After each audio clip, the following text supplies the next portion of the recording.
Pak, mohon maaf Pak, di sini kerjanya berapa jam? Ya lu jangan nanya jam deh. Ngapain sih nanya jam kerja? Baru juga mulai. Lu kerja harus kayak gua dong, kerja 18 jam gitu. Kirain 24 coach. Tidur 3 jam cukup lah. Lu pindah kerja berapa kali? Berapa kali saya terima? Kamu kok kerja 6 bulan, 3 Semua bulan. bos saya NPD soalnya coach gitu. Semua bos saya NPD. Berarti common factornya lu bukannya bos lu. Kita itu tidak pernah menjadi leader. Presiden aja punya atasan. So, kalau kita mau jadi leader yang hebat, kita harus tahu cara jadi bawahan yang perform. Wah, nice quote. Berbeda dengan episode sebelumnya. Kalau kemarin kita banyak bahas tentang employee, sekarang kita mau menguliti dosa-dosa para business owner. Jadi langsung aja kita sambut narasumber kita. Halo, saya Tom MC Ifle, founder Top Coach Indonesia. Saya banyak membantu pengusaha memiliki bisnis yang tersistem dan autopilot. Dan hari ini kita akan banyak sekali membahas tentang dosa-dosa para business owner. So, kalau kalian sedang ada di lingkungan toksik yang bikin tidak berkutik, wah, jangan sedih. Di sini coach ada di sisi di mana lebih memilih menjadi bawahan daripada jadi leaders. Wajib nonton lebih lengkap.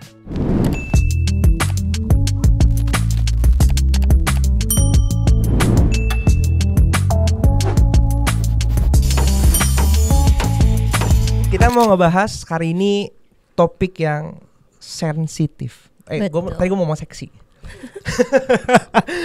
Seksi karena gini, setiap kali kita ngelihat komen, ya kan, yang dipermasalahkan adalah business owner. Betul. Ya kan? Yang dianggap ada aja masalahnya. Iya, gitu gak ya. capable. Problematik. Gitu kan, nyalahin terus gitu kan. Betul. Dan hari ini kita nggak bahas sama expertnya, yang sering ketemu banyak business owner ya. Dan nge-shaping gitu kan. Ini kan, jadi kan kalau kita ngomong leadership ini kan harus dua arah ya.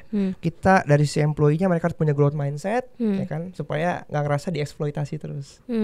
Apakah ternyata business owner diam-diam juga merasa tereksploitasi oleh bisnisnya sendiri? Intinya adalah ini sering ketemu sama banyak business owner. Jadi mungkin apakah benar problematik yang ditemukan oleh orang ini terhadap business owner? Kita coba cross check. Ya. Jadi kita mau langsung panggil ahlinya, Coach Tom. Halo William, halo Dina. Thank you so much. Welcome to Selamat Kuli. datang di for having Kuli. me. Iya. Kumpul Kumpul leaders. Kumpul leaders, bukan Kumpul kuli. Mau kuli harus kuat ya. Betul. Karena harus strong ya. Benar. Namanya jadi leader harus strong. Bener. Karena selalu digibahin terus. Betul. Gimana Coach? Thank you. Excellent. Happy banget bisa ada di sini. Oke. Mungkin boleh sedikit sharing pengalaman profesionalnya dulu mungkin coach. Dari awal banget Coach Tom itu muncul ke dunia profesional sampai sekarang jadi coach untuk para business owner ini apa? Jadi kalau saya pertama kali menjadi profesional itu awal-awalnya 5 tahun di airlines. Oh, wow. 5 tahun di airlines. Setelah 5 tahun di airlines, saya memutuskan untuk keluar back to zero ke biro perjalanan kecil waktu itu. Pindah ke biro perjalanan kecil, berkarir di sana 11 tahun. Posisi terakhir levelnya tuh VP, tapi kalau nama jabatannya adalah Head of Division Retail Business Development. Kerjaannya basically adalah ngurusin cabang, buka cabang, sistemasi cabang, bikin cabang autopilot. Nah, 2006 kalau backtrack ke di 2006 saya memutuskan untuk keluar dan menjadi seorang entrepreneur. Tapi karena tidak ada pengalaman bisnis, saya beli franchise. Nah, membeli franchise, starting bisnis franchise-nya 2009 saya start brand sendiri sampai hari ini. Apa waktu itu yang men-trigger Coach Tom untuk jadi entrepreneur? Karena kan kayaknya posisinya udah nyaman ya. Betul. Profesional, posisinya strategis, bukan masih curut-curut gitu loh. Karena kalau curut-curut pasti ada keinginan, gue pengen dapat lebih nih. Kan? Gue kerja terlalu apa ya? Terlalu memperkaya bos nih, ngapain nih? Mendingan gue memperkaya diri sendiri gitu ya. Oh, kalau ini enggak. Kalau jadi saya itu di masa-masa bekerja saya ngalamin yang namanya tanggung jawab.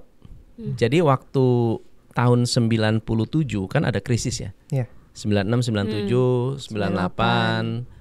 Waktu itu saya mulainya diberi kepercayaan, dikasih tanggung jawab mimpin orang, dikasih tanggung jawab untuk beresin marketing gitu ya.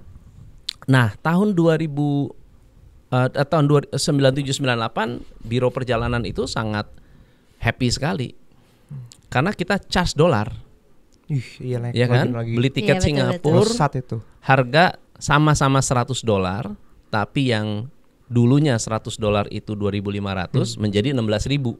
Itu kayak tiba-tiba tuh banyak travel agent yang kayak mendadak lah waktu itu. Nah, tapi 2001 ada yang namanya 911. Udah lahir belum nih? Udah dong. Udah lahir ya? Udah lahir ya? Lahir. Tahu kejadiannya? Tahu. 11 September. Tahu. Iya. Nah, itu travel agent kena hit luar biasa. Airlines kena hit luar biasa. Ya, Swiss Air bangkrut. Dulu Silk Air hampir bangkrut. Ya, banyak sekali penerbangan. Buruk Mandala. Pernah naik Buruk Mandala nggak? Merpati saya. Merpati aja udah kolaps tuh. Udah Katanya singkatannya merana sampai mati gitu. Itu sampai airlines terkena dampak ya, akibat orang tuh takut sekali naik pesawat.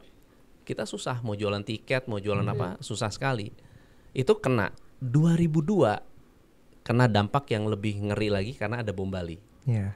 Nah, bom Bali itu membuat biro perjalanan udah kena 911, kena bom Bali. Nah, pas bom Bali kita semua nggak ada pilihan. Pilihannya mau layoff, bahkan banyak agent yang udah setengah bulan kerja, setengah bulan nganggur, atau sebulan kerja, nanti yang lain sebulan nganggur gitu. Jadi kerja 1 tahun tuh kerja hanya 6 bulan karena memang demand-nya sangat kecil sekali. Nah, pada saat itu saya jabatannya Sales and Marketing Manager. Jadi membawahi banyak cabang dan punya wewenang untuk ngeluarin karyawan. Punya wewenang untuk ini saya nggak mau pakai, ini saya nggak mau pakai. Punya wewenang. Saat saya udah bikin rencana, saya dipanggil sama top bos. Bos bilang, Tom, saya tahu kamu mau ngapain. Kamu mau keluarin karyawan kan? Iya, Pak. Kirain bakal dipuji. Kirain bakal dipuji dong. Terus dia bilang gini, sini duduk. Kamu tahu nggak, karyawan yang by the way perusahaan ini sudah berdiri sejak tahun 1972. Tahun 1972 karyawan pertama saya masih ikut saya sampai sekarang. Wow. Maksudnya apa nih? Dia bilang gini, kalau perusahaan itu gede, besar, bukan karena kita, tapi karena karyawannya, bukan karena ownernya. Nah, saat perusahaan lagi bagus, kamu dipuji-puji. Saat perusahaan lagi tidak bagus, kamu keluarin karyawan. Seharusnya kamu yang keluar, bukan karyawan yang keluar. Karena kamu nggak mampu menjaga atau membuat perusahaan sehat. Wah, langsung merah tuh muka. Terus saya tanya, tapi Bapak, kalau misalnya kita nggak menyelamatkan, kita nggak melakukan tindakan apa-apa, ya perusahaan akan kena. Dia bilang, kamu harus percaya Tuhan. Waduh. Faith based. Udah susah nih. Gua kalau udah kayak gini susah nih. Konsep ketuhanan masuk. Dia bilang setiap hari kita doa. Jadi jam 7 pagi selalu ada ministry setiap hari di tempat kita. Jam 7 pagi ada ministry. Masuk jam berapa kantornya itu? Jam 7 pagi udah ministry. Jangan dulu ngantor Iya, jam 7 8, ya. Iya sih, benar jam sih. 8, Benar. jam 8 udah kerja. Tapi jam 7 ada satu grup yang setiap hari kumpul untuk doa. Pasukan doanya ya ada. Wah, saya bilang ya tiap hari kita doa. Dia bilang semua orang udah ada rezekinya. Setiap karyawan bawa rezekinya masing-masing. Nah, saya rekrut kamu untuk mikir, bukan untuk ngeluarin karyawan. Wah, saya bilang kalau sampai kamu keluarin karyawan, harusnya kamu yang keluar.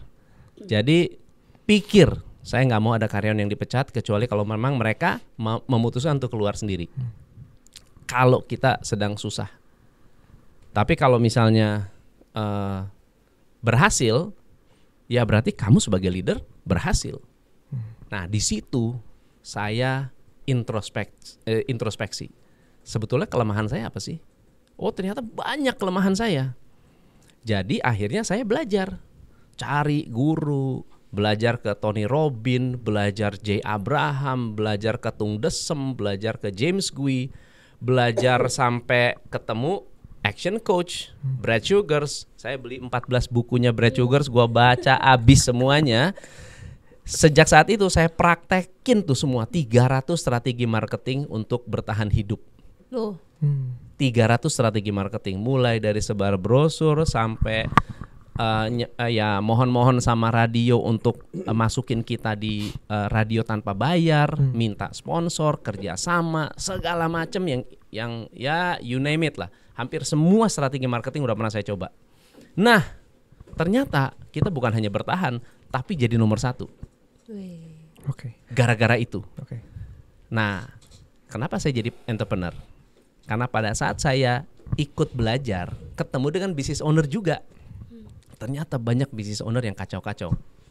Banyak yang kacau dari sesederhana tidak punya laporan keuangan. Itu paling basic sih. Dari sesederhana tidak tahu profit itu apa. Karena dipercayanya ke konsultan. Apalagi zaman dulu itu duit gampang. Uang tuh gampang. Project itu gampang. Sehingga ada laporan, nggak ada laporan, nggak pusing. Yang penting saya nggak dikejar-kejar pajak. Jadi zaman dulu laporan keuangan pasti ada 2 atau 3. Yang laporan keuangan buat pajak, laporan keuangan buat bank, dan laporan keuangan untuk sendiri.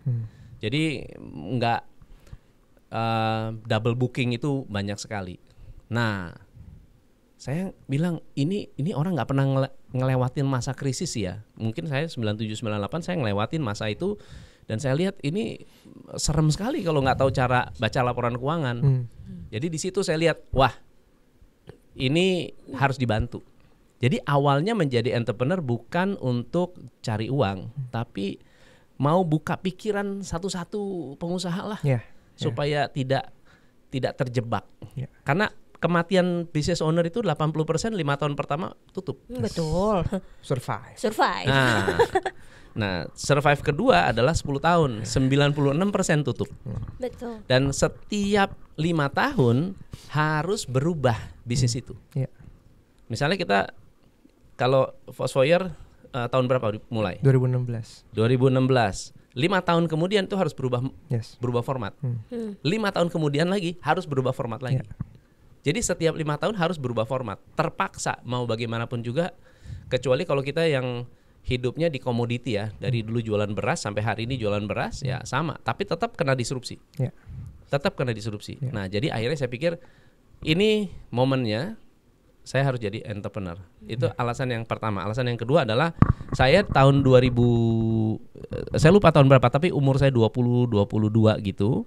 Saya di challenge gitu. Saya di challenge sama salah satu bos. Dia bilang gini, kamu sih nggak bakal mungkin lebih pinter dari saya. Dia bilang gitu. Waduh. Iya benar.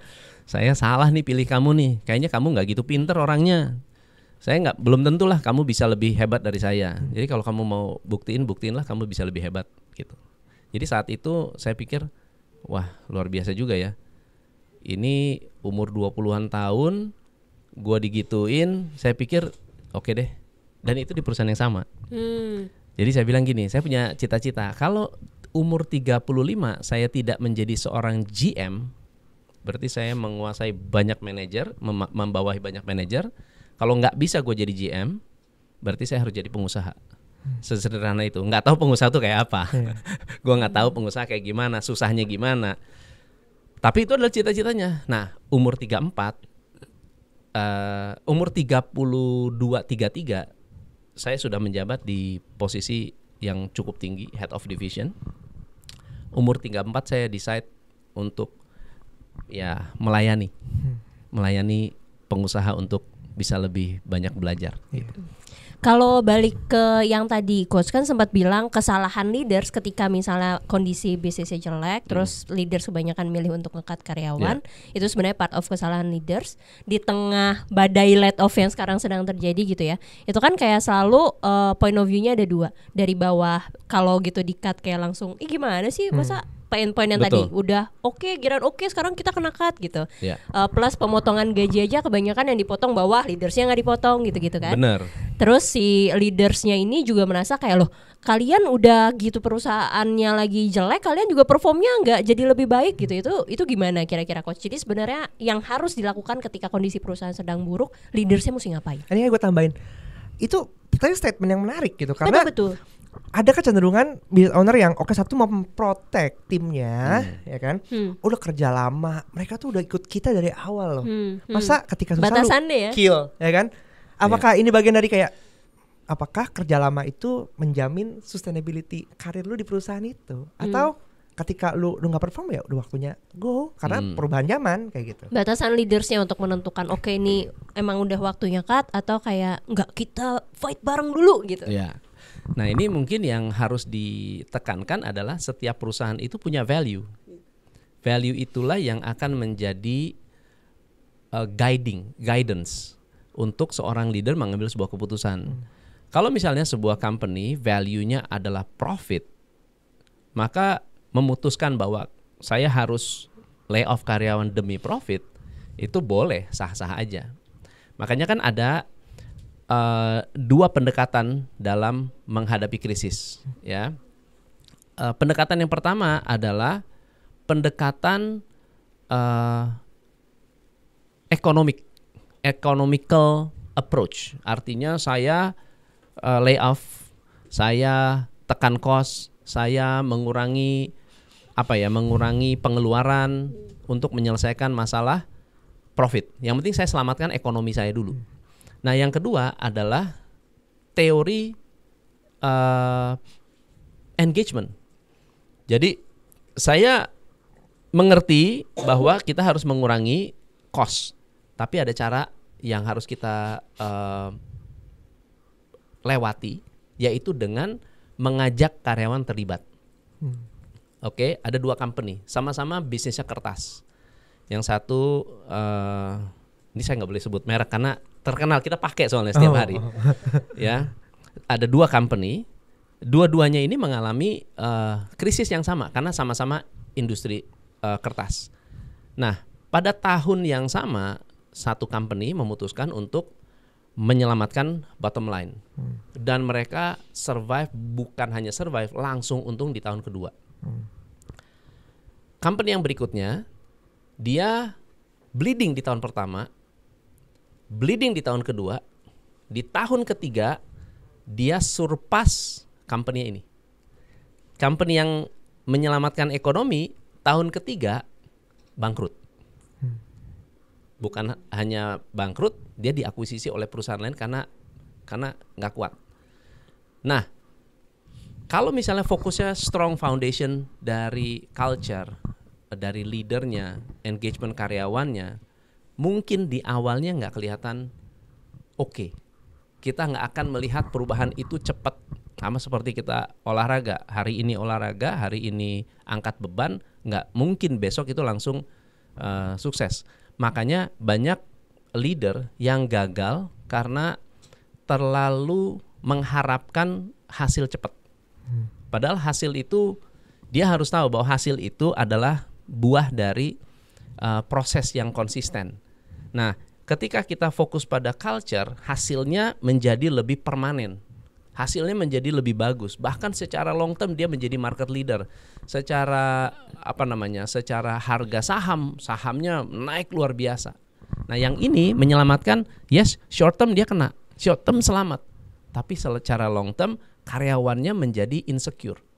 Karyawannya merasa, oh gua aman nih kerja di sini. Jadi kerja itu bukan untuk memikirkan gimana cara mengembangkan perusahaan, tapi gimana caranya supaya saya selamat. Bahkan ada riset, 30% dari karyawan yang ada sekarang, ini kalau dihitung nih ada 100 orang karyawan Fosfoyer, 30% lagi nyari kerjaan. Iya, ada yang ketawa. 30% lagi nyari kerjaan. Enggak. Serius. 30% lagi ngelamar-lamar ke tempat yang lain, lagi mencari peluang baru. Dan itu tidak despite terlepas dari perusahaan itu memang baik atau tidak baik. Habit karyawan ya memang begitu. Apalagi kalau karyawan melihat, oh ternyata leader saya itu basically hanya mau menang sendiri. Nah, itu mereka juga akan berpikir, gue juga menang sendiri aja, ngapain mikirin leader gitu. Mindset ini yang terjadi kan, yang seringkali dikomplain ini sama netizen. Ya. Leadernya mau menang sendiri, Ya. sehingga mereka merasa dieksploitasi, kayak gitu, nggak ada reward dan remunerasi yang pas atas gue udah kerja keras, capek, tapi nggak di reward kayak gitu. Kalau menurut Coach Tom sendiri, sebenarnya sebagai business owner, ya kan tadi kita udah ngomongin stimulating culture ke dalam perusahaan kayak gitu, Value. value Ya. gitu. Apa ya sih yang mesti menjadi apa ya, common mistakes dari para business Leaders. owner ini, Khususnya leaders. Oke. Jadi leader ini sekarang banyak sekali berpikir bahwa semua orang sama dengan dia. Baru kau Sebentar. bahas Ya, kemarin. ya, ya. Dari kacamata business owner ya. Ya. Dari kacamata business owner. Kita jangan bicara leader dulu, kita kacamatanya business owner, karena ini adalah sumber di mana value itu terbentuk. Business owner rata-rata tidak pernah atau jarang sekali yang memulai dari seorang karyawan. Kalaupun dia adalah orang yang memulai dari bawahnya di perusahaan keluarganya. Ya, jadi dia tuh nggak pernah ngerasain yang namanya menulis surat lamaran kerja, Kerja dari bawah lah ya, masuk Coach ya. ngelamar kerja, di interview ditolak, ditolak lagi, di interview dibilang kamu harus begini, kalau masuk kena denda, kalau ini dia nggak pernah ngerasain itu. Terus harus masuk, menyesuaikan diri dengan orang, harus bisa istilahnya cari muka sama teman-teman yang awal-awal kerja, cari muka sama atasan, harus menunjukkan performance, harus makan hati gitu. Dia nggak pernah ngerasain. Bahkan standar gaji pun dia nggak pernah tahu gitu. Nah, jadi pada saat memimpin karyawan dan mereka memulai dari nol, fight dari nol, semuanya dikerjakan sendiri. Bayangin ya, business owner tuh hebat, Superman. Dia cari supplier sendiri, mikirin harga sendiri, nyari customer sendiri, bikin iklan sendiri, belajar Facebook Ads sendiri, ya kan? Bikin konten sendiri, live sendiri, semuanya sendiri. Ya, terus dia rekrut karyawan yang bilang bahwa, Pak, mohon maaf Pak, di sini ada mes apa enggak? Gitu kan? Pak, mohon maaf Pak, di sini kerjanya berapa jam? Ya lu jangan nanya jam deh. Ngapain sih nanya jam kerja? Baru juga mulai. Lu kerja harus kayak gua dong, kerja 18 jam gitu. Kirain 24, Coach. Tidur 3 jam cukup lah. Nah, karena mereka tidak pernah menjadi karyawan, mereka berpikir semua orang itu harus sama dengan saya. Apalagi kalau ada karyawan yang kebanyakan nanya. Buat mereka, lu kok gini aja nanya sih? Kok gini aja nanya sih? Pak, ini nanti cat warna apa? Oh, gini aja nanya. Harusnya udah tahu dong. Masa begini aja nanya? Kenapa? Karena dia pun dulunya mandiri. Karena dia berharap bahwa kalau saya rekrut karyawan, lalu kemudian dia bekerja, bahwa orang itu harus mirip dengan dia. Bahwa semua orang tuh sama dengan dia. Nah, itu jadi masalah. Sehingga yang namanya training tidak dibutuhkan, yang namanya ya SOP nggak dibutuhkan. Bahkan ada istilah zaman dulu ya, mungkin sekarang mungkin masih ada. Kalau rekrut karyawan, sistem trainingnya adalah learning by doing. Ya, learning by doing. Kamu direkrut, kamu lihat saya, kamu pasti bisa. Pokoknya kamu lihat saya aja. Pak, gimana caranya? Udah, lu lihat gua aja. Observe. Pasti bisa, ya kan? Nah, setelah dia ngikut ditanya, gimana kamu bisa nggak? Ya Pak, bisa deh. Karena dia lihat kelihatannya gampang ya. Kayak misalnya kita lihat orang naik balap mobil gitu ya. Wah, jadi pembalap Formula 1 keren ya. Gue juga bisa, kan gitu ya. Itu kan unconscious incompetent. Ya, unconscious incompetent. Dia tidak sadar bahwa dia tuh nggak kompeten. Naik pesawat, oh gampang, cuma begini-gini doang. Unconscious incompetent. Dia nggak sadar bahwa dia tuh nggak kompeten. Lalu kemudian terjun lapangan, baru kerasa, oh ya ternyata susah ya. Ternyata banyak bikin kesalahan ya. Nah, ketika bikin kesalahan, ownernya bilang, kan lu udah lihat gua, masa sih nggak belajar? Kamu udah ikut saya 10 tahun loh. tapi nggak pernah diajarin, semuanya harus belajar sendiri. Nah, setiap orang punya level kemampuan belajar beda-beda, gitu. Fenomena leaders karbitan kan juga sekarang ramai banyak banget ya, Coach ya. Jadi Wah. kayak jadi sebenarnya kayak yang tadi, sebenarnya dia belum matang untuk jadi leaders. Terus karena satu dan lain hal bisa yang sering ramai disebut ordal, tahu-tahu jadi Iya. leaders karena ada ordal gitu. Terus atau misalnya sebenarnya nggak ada pengalaman apa-apa tapi kayak oh ya udah deh dia aja jadi leaders. Ada yang terpaksa juga karena Ya. posisinya kosong jadi dia harus take over gitu-gitu. Atau kerjanya udah lama. Atau kerjanya udah lama, jadi kayak ya daripada di situ lagi ya untuk maintain ya naikin deh levelnya gitu. Leaders karbitan benar. ini kan juga sekarang fenomenanya lagi lumayan banyak nih, Coach. Banyak sekali business owner, ya kita bicara soal rekrutmen, ya. Saya mau nanya, Dwina sama William, waktu rekrut karyawan, let's say mau mencari sales eksekutif, yang dicari yang gimana? Yang mau kerja dulu pasti. Yang mau kerja, Yang betul punya ya? drive. Aku attitude dulu lagi. Attitude, Iya. Kalau sales yang butuh duit. yang butuh duit, Ya, bener. Iya, coy. Kalau Bener, betul ya, soalnya kalau bonusan kan iya, mainnya, betul. bener. yang butuh duit, yang mau kerja, yang attitude-nya bagus, gitu kan ya? Ya. Bisa nggak kita dapetin semuanya? Enggak. Sih. Bisa jadi enggak ya, bisa jadi enggak. Nah sekarang yang kedua adalah waktu kita rekrut, punya cita-cita nggak bahwa saya rekrut si A nih, dia suatu hari bakal jadi GM. Iya. Kepikiran nggak? Iya. Waktu awal nih, ini karyawan nih direkrut nih, waktu direkrut pertama kali kamu tuh bakal jadi GM loh. Iya Jarang. nggak? Jarang sekali. Kenapa? Karena saat rekrut, kita rekrut saat kita butuh di posisi itu, bukan Iya. butuh mencari GM. Iya. Nah, karena setiap kali kita rekrut berdasarkan kebutuhan, nggak pernah berpikir bahwa suatu hari anak ini akan jadi GM. Jadi semua berkembang secara organik. Ada yang perform, ya perform. Yang nggak perform ya keluar. Ada orang yang setia tapi nggak perform. Betul ya? Betul.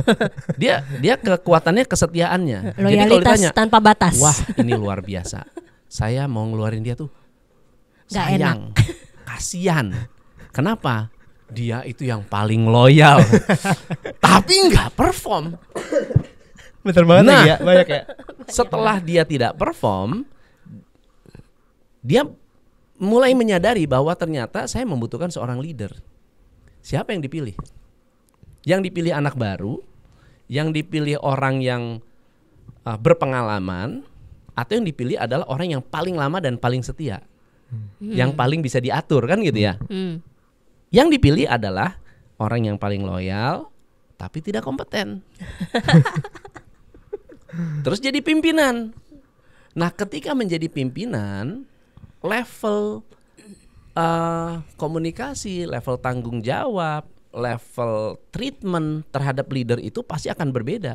Pasti akan ada pressure, betul nggak? Lu gimana sih? Lu udah ikut gue udah puluhan tahun, masa lu begini aja nggak bisa? Betul nggak ya? Pressure-nya tinggi. Nah, dia nggak tahu how to handle pressure. Akhirnya cara Lempar ke bawah. tercepat adalah pressure lagi ke bawah. Tekan lagi. Lu gimana sih? Gue udah rekrut lu orang hebat, belajar begini banyak, gua gaji lu banyak. Kenapa lu nggak begini? Jadi akhirnya menjadi toxic leader karena actually nggak siap jadi leader. Actually mereka nggak pernah di-prepare. 50-70% manajer yang direkrut atau bahkan manajer yang diangkat menjadi manajer nggak pernah di training as a manager. Nggak pernah di training, nggak pernah ada formal training as a manager. Banyak sekali. Dicek aja di perusahaan kita sendiri. Bahkan ada yang sampai akhirnya mengangkat manajer cuma jabatannya doang, tapi activity-nya itu nggak jauh beda dengan karyawan.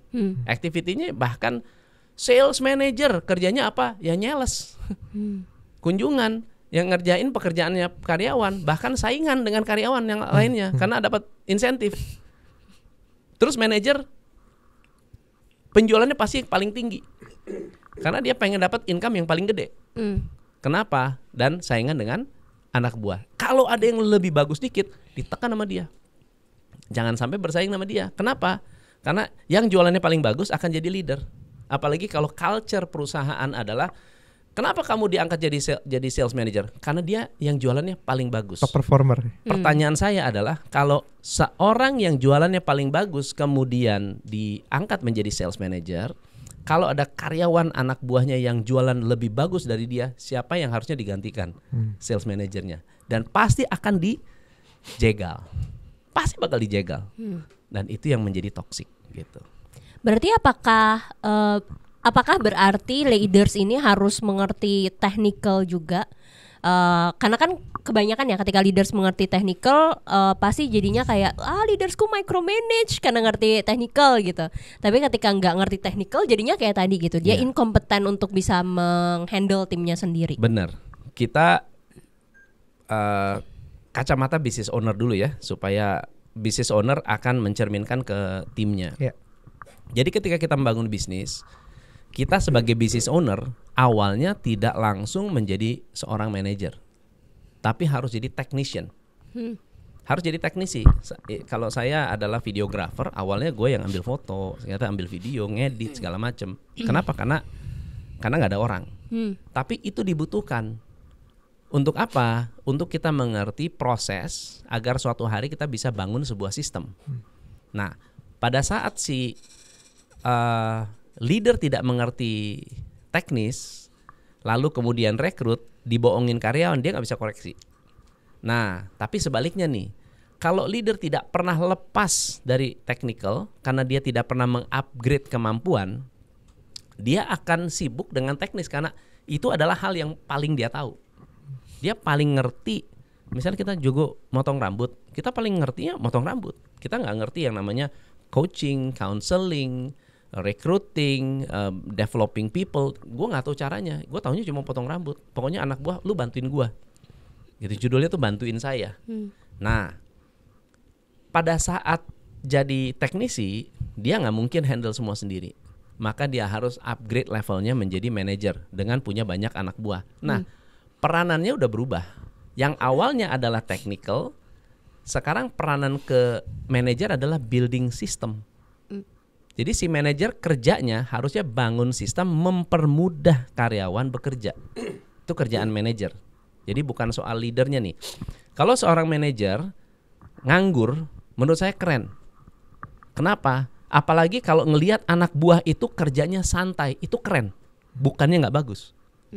Kenapa? Karena dia bisa membuat pekerjaan yang awalnya harus 8 jam dalam waktu 3 jam selesai. Berarti manajer nih hebat, bisa mempermudah pekerjaan karyawannya. Karena bikin karyawan pinter susah. Betul. Lebih baik gue permudah nih kerjaan lu. Ini caranya gini.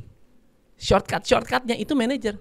Dia nggak mungkin bisa bikin shortcut kalau nggak pernah mengerti teknis. Betul. Gitu.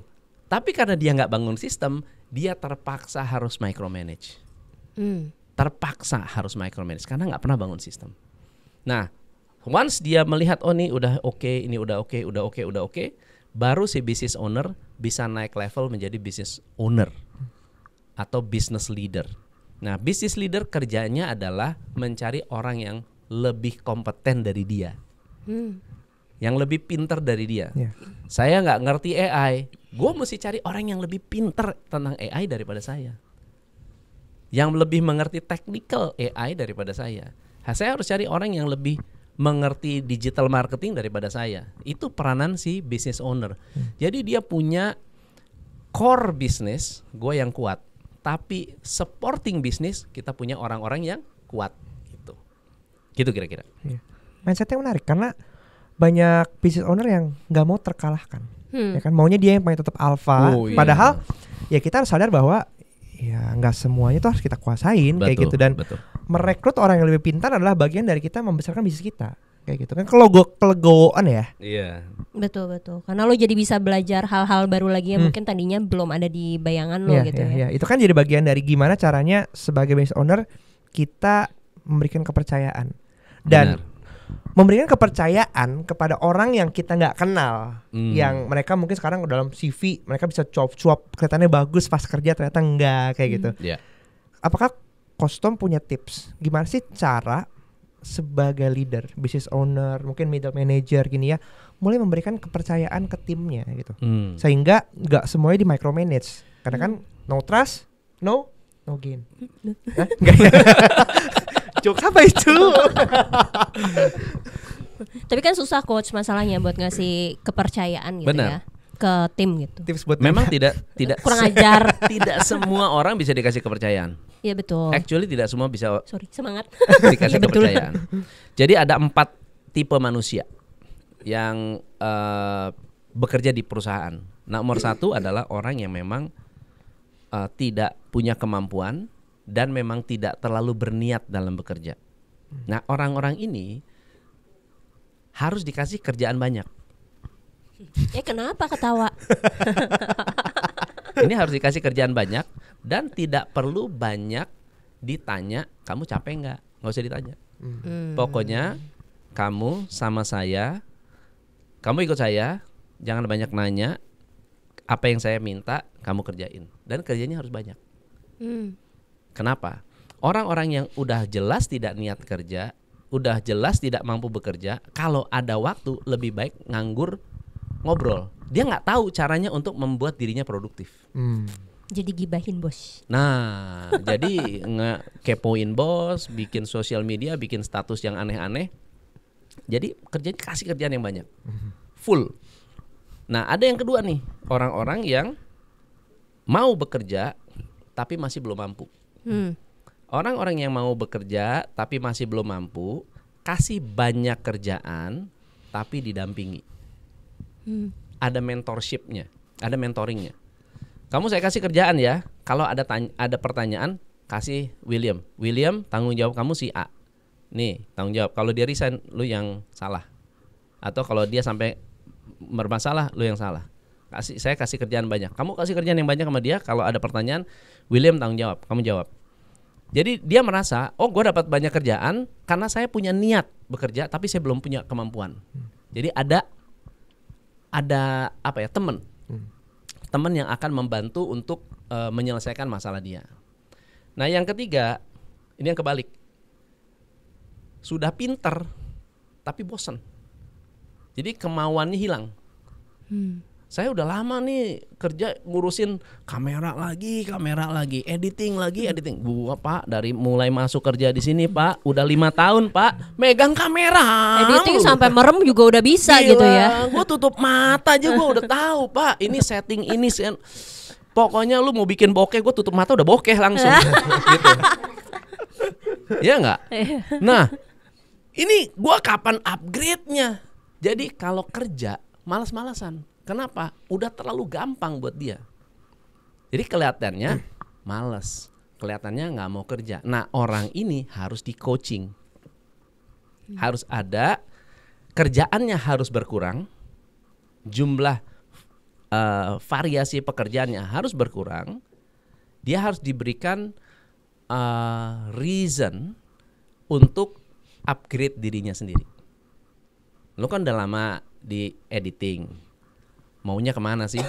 Apa yang membuat lo lebih tertantang lagi? Ya, bisa ngajar nggak? Bisa, oke deh. Gue coaching lo how to become a teacher, atau jadi orang yang bisa lebih berkualitas lagi nanti dalam membangun orang. Begitu motivasinya muncul, dia punya kelengkapan, punya kemauan dan punya skill. Nah, orang-orang ini tidak boleh di micromanage. Justru orang-orang ini nggak boleh terlalu banyak diganggu. Ditanya-tanya, gimana kerjaan lu? Bagus nggak? Udah beres belum? Itu jangan. Itu akan gerah tuh dia. Dan dia akan merasa bahwa, oh gimana sih lu? Katanya lu percaya gua. Gua kan udah berpuluh-puluh tahun lu megang kamera, ya kan? Lu kan coaching gua. Lu kan kasih gua kepercayaan. Kenapa lu masih nggak percaya? Itu yang akan menjadi masalah. Jadi harus pinter-pinter si manajer ini menempatkan diri dan menempatkan strategi kepada orang yang berbeda-beda. Itu kekuatan dari manajer yang peranannya bukan hanya manajer tapi juga seorang leader. Gitu. Oke. Tapi gue tetap tim ada andil juga dari sisi tim bawahnya juga sih. Maksudnya ketika misalnya lo udah menunjukkan kalau lo tadi kan kada coach kan sempat bilang kalau emang orang-orang kayak gini tidak boleh di micromanage gitu. kalau ketika misalnya lu dapat leader yang micromanage, lu masuk ke orang ini enggak? Cek dulu, jangan-jangan sebenarnya lu nggak masuk ke orang-orang ini. Atau kalau misalnya ternyata enggak, gue udah masuk ke orang itu, ya udah ganti leader saja lah berarti. Leader saya salah, ya udahlah. Iya. Ini dong coach yang sering banyak muncul tips buat mereka yang sekarang posisinya nggak di leaders. Gimana caranya supaya kelihatan sama bosnya atau leadersnya kalau orang ini performnya oke. Cari muka tuh oke nggak sih gitu? Menurut saya cari muka itu penting karena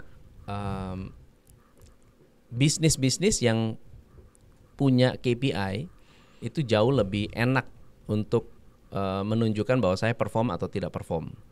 Bisnis yang susah itu adalah bisnis yang tidak punya KPI dan ini harusnya bukan hanya si karyawannya yang menunjukkan ya, bukan hanya dia yang menunjukkan Pak saya bisa. Tapi juga dia harus tahu kapan dia bersuara, kapan dia memberikan pendapat.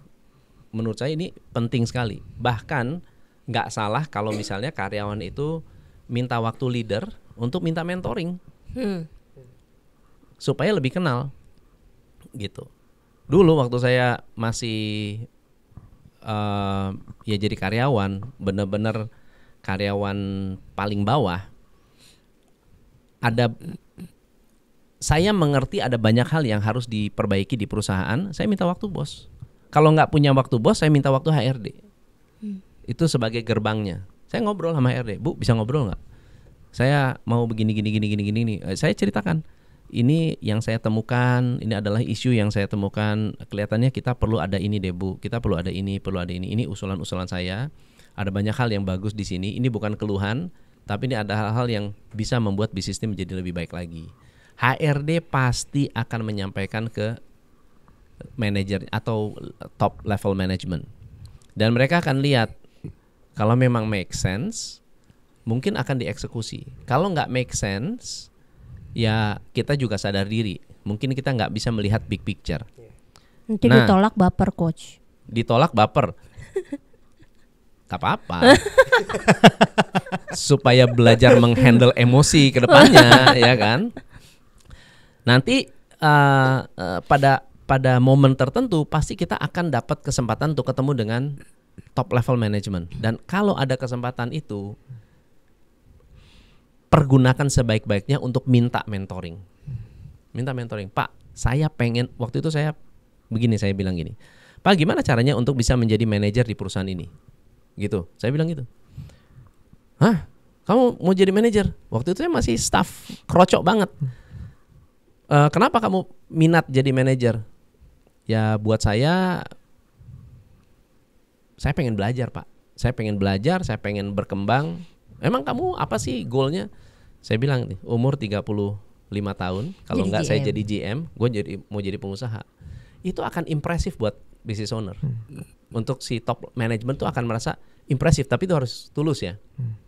Terus dia bilang gini, kamu kalau mau jadi GM ya, kamu harus kuasai marketing, kamu harus kuasai keuangan, kamu harus kuasai operation, kamu harus menguasai supplier, kamu harus kuasai ini. Pak, kalau gitu boleh nggak saya di luar pekerjaan saya bantu pekerjaan yang lain? Hah? Ngapain? Boleh nggak Pak? Ya untuk belajar Pak. Ya boleh aja. Senang banget bos. Senang banget. Dan waktu itu saya tinggal di Bogor, kerja di Roximas. Wah. Jauh tuh. Lumayan. Office hour jam 7 pagi. Office hour jam 7 pagi. Pulang jam 5 sore. Setelah jam 5 sore, saya belajar atau bekerja di bagian yang lain. Saya bilang, saya bisa nggak? Oh bisa.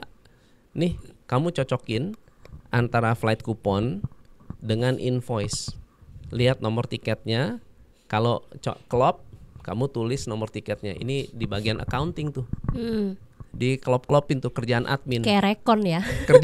Kerjanya di atap itu, di para. Tahu para nggak? Di atap tuh. Ya ada tempat panas, ada pakai kipas angin, nyocokin karena nggak ada tempat. Ya udah nyocokin satu-satu. Kerja sampai jam 7, jam 8, kadang-kadang jam 9. Setelah itu selesai. Dan itu nggak ada nggak mengeluh, nggak apa. tapi I learn something. Hmm. Nextnya adalah krisis.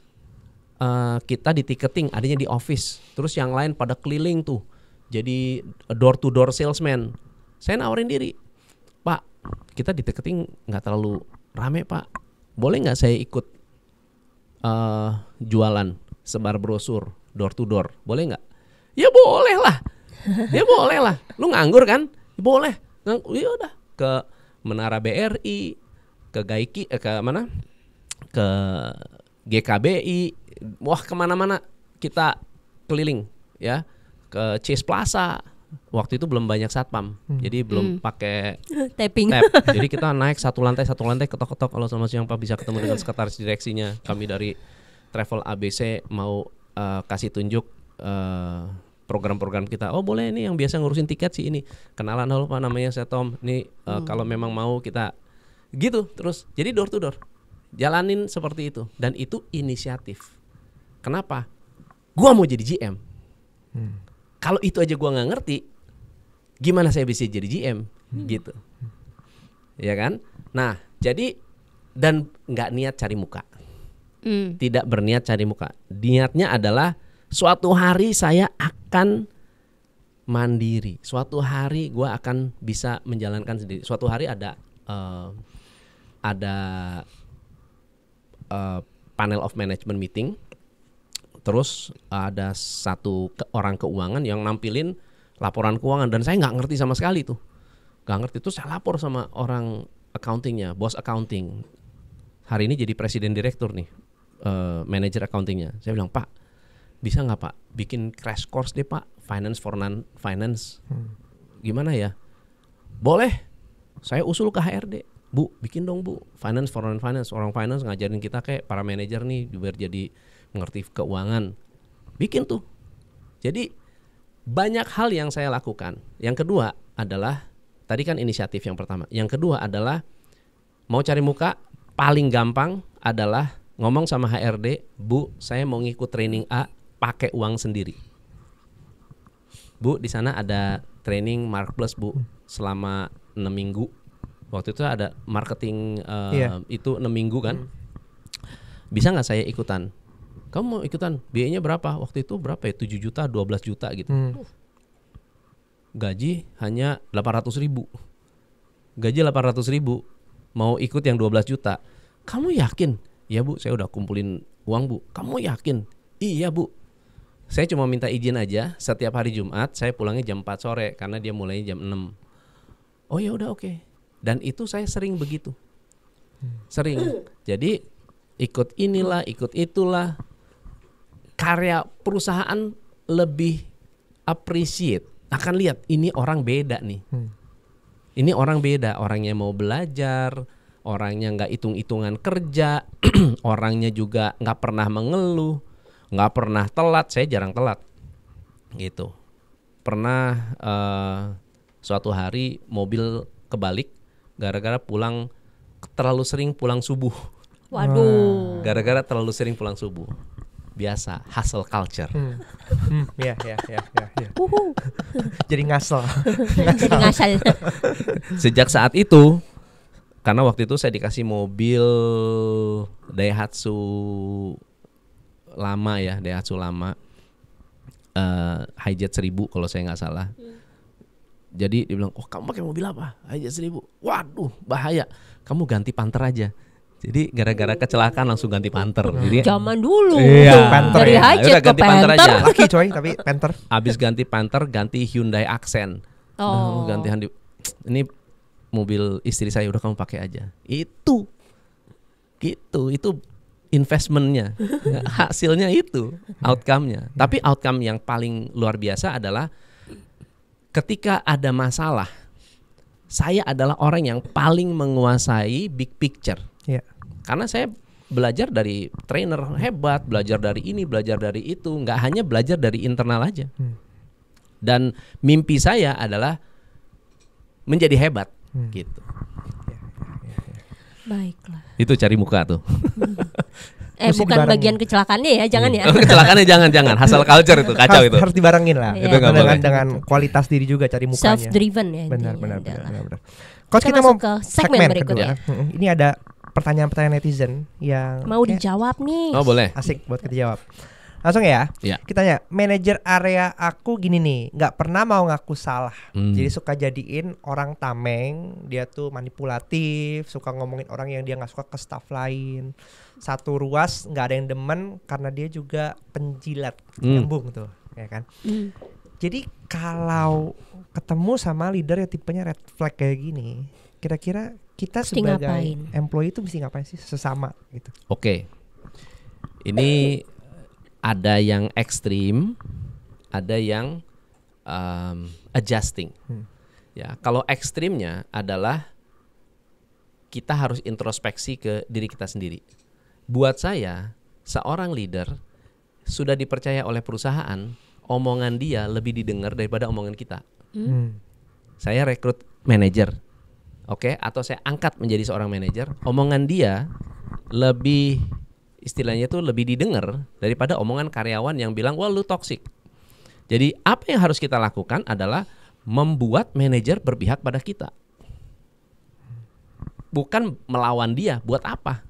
Kita harus buka peluang untuk menjadikan manajer itu our ally, ya, teman kita. Kalau dia teman kita, lu bisa bayangin nggak kita berteman dengan Donald Trump yang powerful atau Putin yang powerful walaupun dia toksik, tapi lu bakal dibela mati sama dia. Iya udah gitu aja. Siding ya. Ya, ya udah siding aja. Iya, betul. Kenapa? Karena secara nature orangnya juga siding. Gitu. Ini namanya mirroring.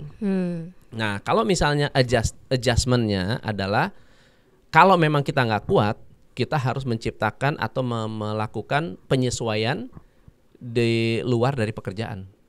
Ya harus sadar bahwa kita nggak bakal ada di situ selama-lamanya. Nggak mungkin kita bilang sama bos, bos pecat dong nih manajer saya atau rubah dong manajer. Nggak bisa. Mendingan you change yourself.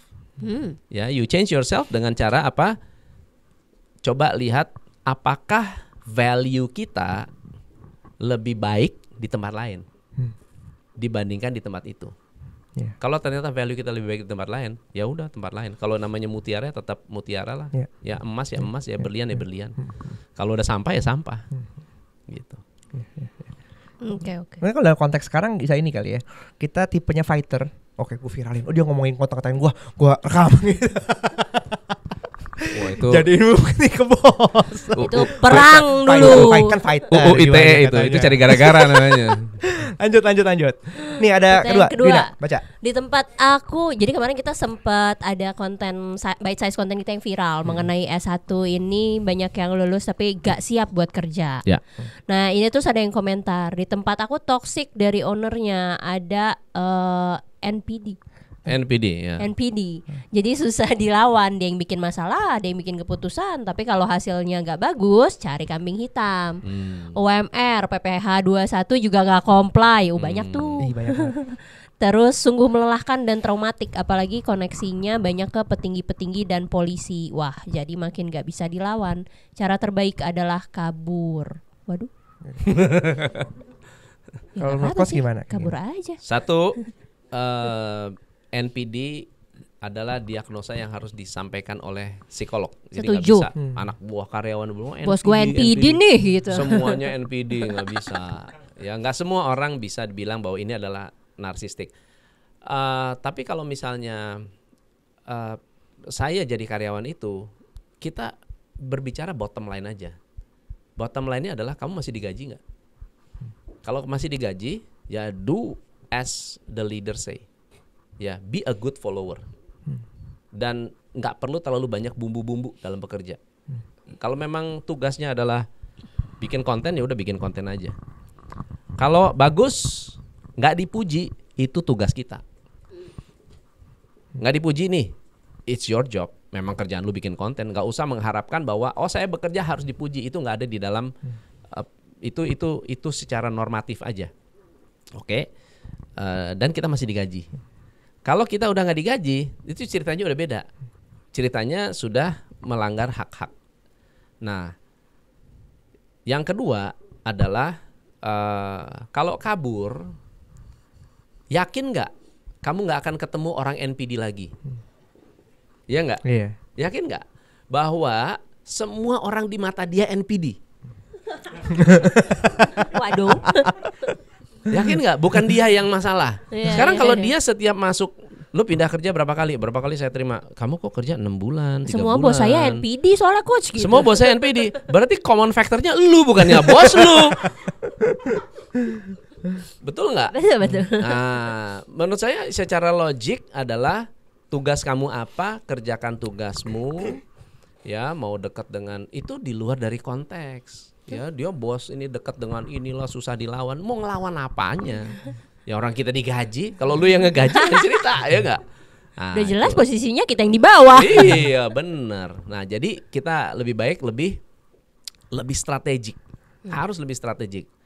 Menurut saya justru ketika kita menemui seorang leader yang toksik dan kita adalah orang yang bisa jadi tidak bisa berkutik, ya justru kita harus lebih kuat survival instingnya dan melatih diri kita menjadi orang yang mampu menghadapi orang-orang yang toksik.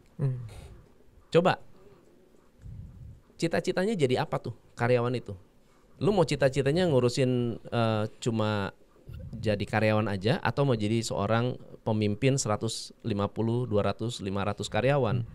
Kalau satu orang nggak bisa dihandle, lu gimana mau handle 100 orang? Satu orangnya nggak tahu cara handle-nya, gimana mau handle 200 orang, 1000 orang? Jadi Kepala.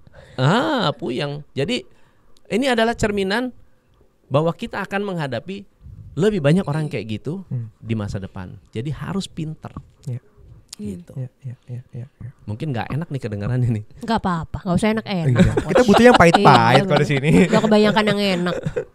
Iya. Terakhir coach, Terakhir, nih masih sama biasalah perdebatan para employee. fresh graduates. Bayaran mepet, UMR aja nuntut fresh graduate mesti bisa all task. Ya kan, give him or her chance to improve. Kalau misalnya coach Tommy kan banyak mengadvise para business owner gitu ya. Advice apa sih yang akan coach sampaikan kepada para business owner tentang isu seperti ini? Jadi kayak bayar UMR, ekspektasinya tinggi, padahal tadi kita udah ngomongin bahwa namanya pendidikan kan ngomong dari S1, universitas, banyak kan teori, Betul. bukan praktik langsung gitu Betul. kan. Tapi kan ekspektasi di dunia kerja yang beda kayak gitu.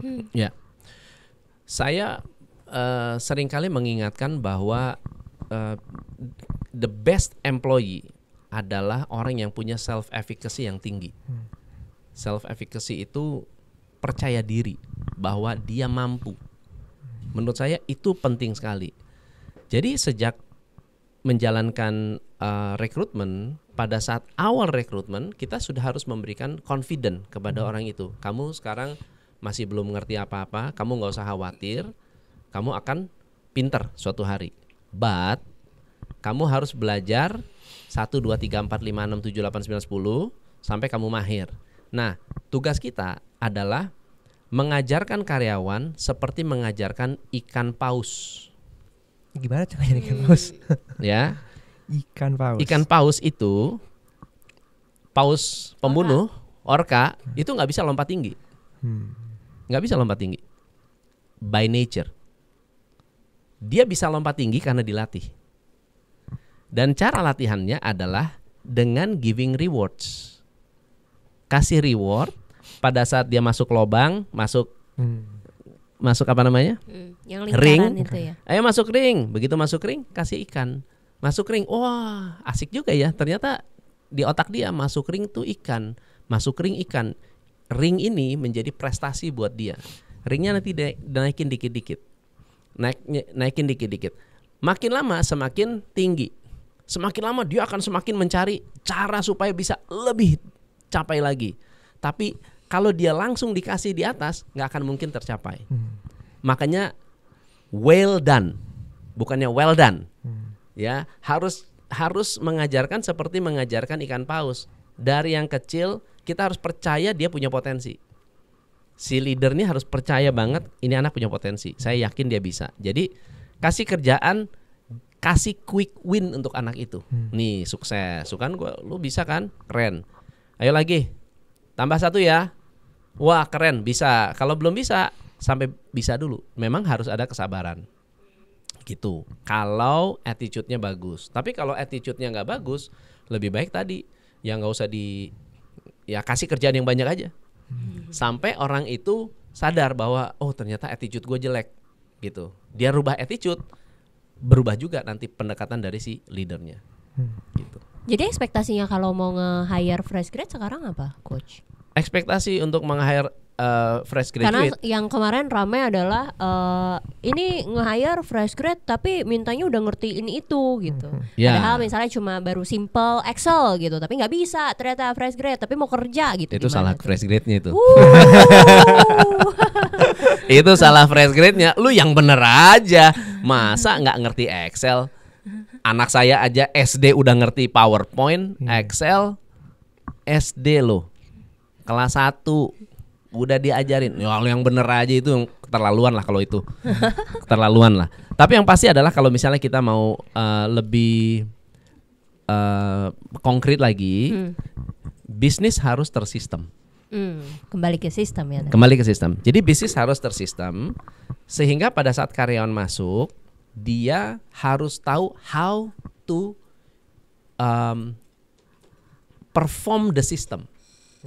Ya, colok ini kan sistem nih. Bisa nyolok nggak? Kalau nggak bisa nyolok ya nggak bisa kerja. Kenapa? Udah dibuat sedemikian rupa mudahnya. Kalau yang sangat-sangat mudah aja nggak bisa, berarti memang nggak cocok. Gitu. Di TCI karyawan itu misalnya sales, kerjanya paling susah kan sales. Targetnya adalah dalam 1 minggu kerja harus bisa closing. Bukan karena effort sendiri, tapi karena kita ada sistemnya membuat orang itu bisa perform dalam waktu 1 minggu. Gitu. Jadi nggak ada istilah kerjanya susah ya, nggak susah. Mau menjalankan sistem atau tidak. Gitu. Mantap. Baiklah. Mantap. Coach, quick response. Ya. This or that. Gak This boleh or that. dijelasin Oh, nggak boleh kenapa dijelasin. milih itu ya, Oh, iya, coach. oke. Jadi Cuma pilih pilih aja aja. A apa B gitu, Oke, B oke. titik gitu. Yang pertama, Duda.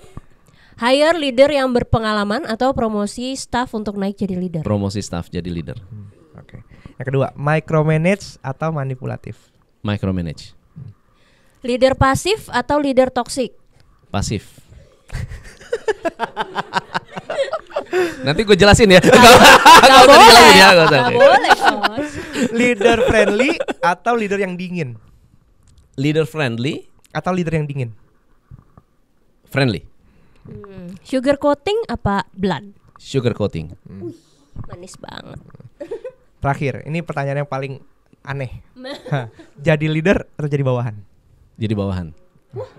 Oh, terkaget-kaget dengan Itu jawaban. jelasin deh, itu jelasin. Hah? Jelasin. Jadi leader Iya. jadi bawahan kenapa? Jadi kita itu tidak pernah menjadi leader. Presiden aja punya atasan.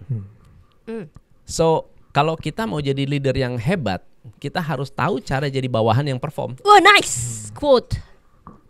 Lu nggak bakal bisa jadi leader yang hebat kalau nggak jadi bawahan aja nggak perform. Nggak ada yang bisa pakai. Nggak bakal ada yang bisa pakai. Itu aja sih. Mantap. Itu tampolan bahwa Gak bisa jadi leader yang hebat kalau jadi bawahan aja belum becus. Ngomongin pakai leader, jadi bawahan aja masih ngomongin mamam leaders. tuh. Oke, closing kali ya. Terakhir dari Coach Tom, tips praktikal apa yang bisa dilakukan untuk para semua leader supaya mereka tuh bisa acknowledge, oh gue tuh kurang ini loh gitu. Leader dan manajemen dua hal yang berbeda. Leader itu harus people oriented. The best leader adalah orang yang bisa baca orang. Jadi kalau mau menjadi leader yang baik, harus tahu cara baca orang, harus tahu cara baca wajah, harus tahu cara baca situasi. Kodam. Kodam Ya, kesel. kodamnya singa atau kutu, ya kan, atau cicak sawah, ya kan. Itu penting sekali buat seorang leader. Tapi di sisi lain ada yang namanya peran manajer, manajer atau manajemen yang kerjanya adalah mendesain stability. Jadi kalau seorang leader tidak tahu cara membaca orang, dia tidak bisa nge-push orang. Karena pekerjaan leader adalah mengangkat status quo, membuat status quo ini berubah, gitu. Sementara tugas manajer adalah mempertahankan status quo. banyak leader yang tidak sadar bahwa tugas mereka harusnya membuat membuat transformasi, perubahan-perubahan. Tapi mereka menjadi frustrasi karena tidak mampu cara memotivasi orang, nggak tahu caranya untuk membuat orang ini bergerak. Kenapa? Karena nggak tahu cara baca orang. Jadi tips pertama adalah belajar baca orang. Karena setelah itu dikuasai, hal-hal yang lainnya menjadi lebih mudah. Karena kita bisa belajar dari orang, kita bisa mendekati orang. Banyak hal yang akan bisa dilakukan kalau bisa menjadi orang yang people person, bukan people pleaser. Nah, yang kedua adalah build system yang mempermudah kerja karyawan. Kalau kita melihat karyawan kita sibuk, something wrong. Justru semakin sibuk makin gak produktif, actually. Gitu. Oke, cakep. Baiklah. Banyak cakep. banget insight yang kita dapetin. Jangan jadi people pleaser, build system, dan jadilah bawahan yang perform. Betul. Banyak yang kesebut sistem sebenarnya ya. Iya. Karena sebenarnya ketika sistemnya udah bagus, kelihatan tuh semuanya. Jadi celahnya di mana, kekurangannya di mana, akan langsung kelihatan sendiri dari sistem. Oke, thank you. Terima kasih banyak coach. Thank you so much. Buat waktunya. Buat kalian yang suka video ini, jangan lupa tulisin insight apa yang paling kalian dapatkan di sesi ini. Quotes apa dari Coach Tom yang kalian, wah ini gitu. Dan kirim ke business owner kalian. Potong kirim. Sampai jumpa di video selanjutnya. Bye.